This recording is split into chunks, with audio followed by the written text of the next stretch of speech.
Богата Русь людьми святыми, что неустанно молятся за нас. О благодатном старце Серафиме послушайте, ребята, мой рассказ.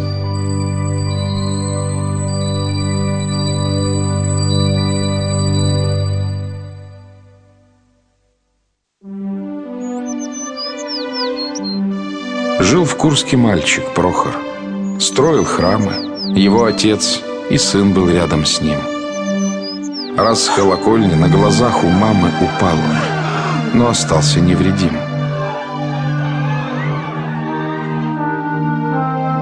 Другое чудо. Прохору больному явилась Божья Матерь как-то раз, и, приложившись к образу святому, ребенок исцелился в тот же час. Мать сына в благочестии растила. Когда он покидал родимый кров, Агафья его перекрестила, и Прохор в монастырь ушел, в Саров.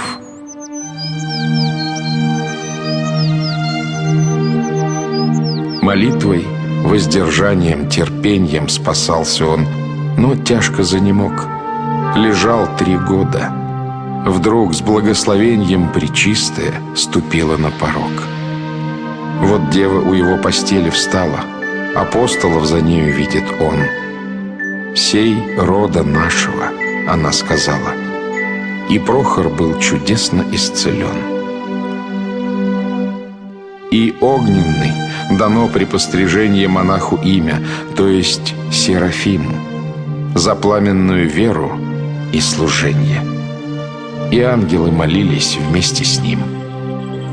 Во время службы, стоя на амвоне, вовеки юный дьякон произнес, и он узрел, в сияющем хитоне к нему идет по воздуху Христос.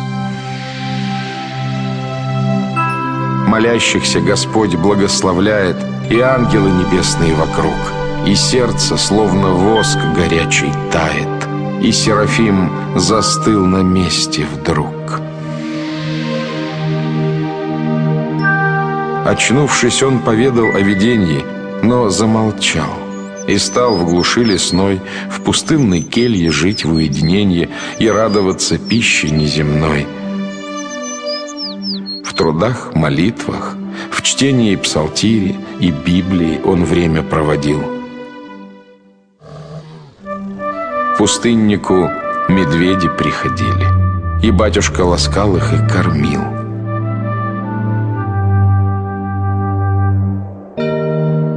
Он победил гнуснейший род бесовский, молясь на камне 1000 ночей. И мир не знал, о праведник Саровский, ума смиренней, сердца горячей. Всегда в лаптях и стареньком кафтане, икона в келье, больше ничего. Но обокрасть, решив его, крестьяне напали и изранили всего. Монах злодеям не сопротивлялся, хоть был силен, в руках топор держал.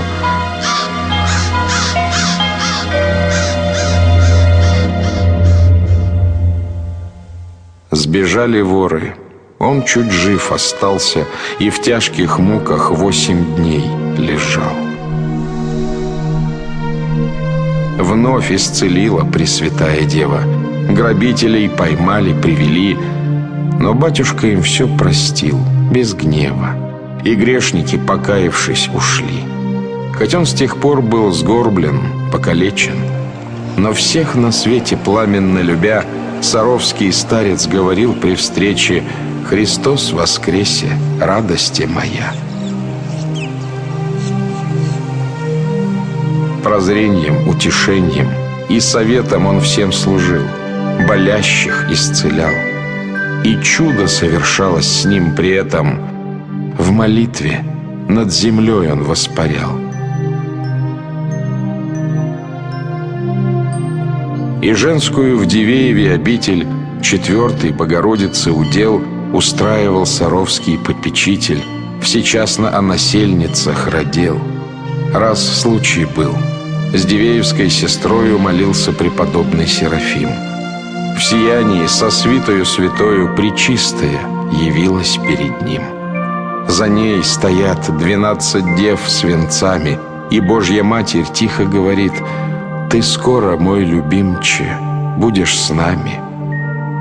Подумал старец, скоро догорит моя свеча, и про свою кончину откроется пожаром, предсказал.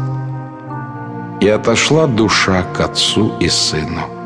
Он на коленях недвижим стоял, и тихий свет был от святого лика, и все узнали: праведник почил. И в храме так воронежский владыка собравшимся у гроба говорил: мы с вами все копеечные свечи, свеча его святого жития пудовая.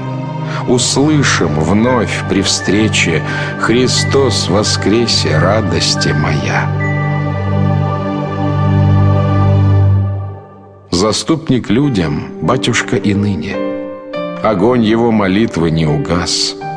О Господи Иисусе, Божий Сыне, спаси, Христос, помилуй грешных нас.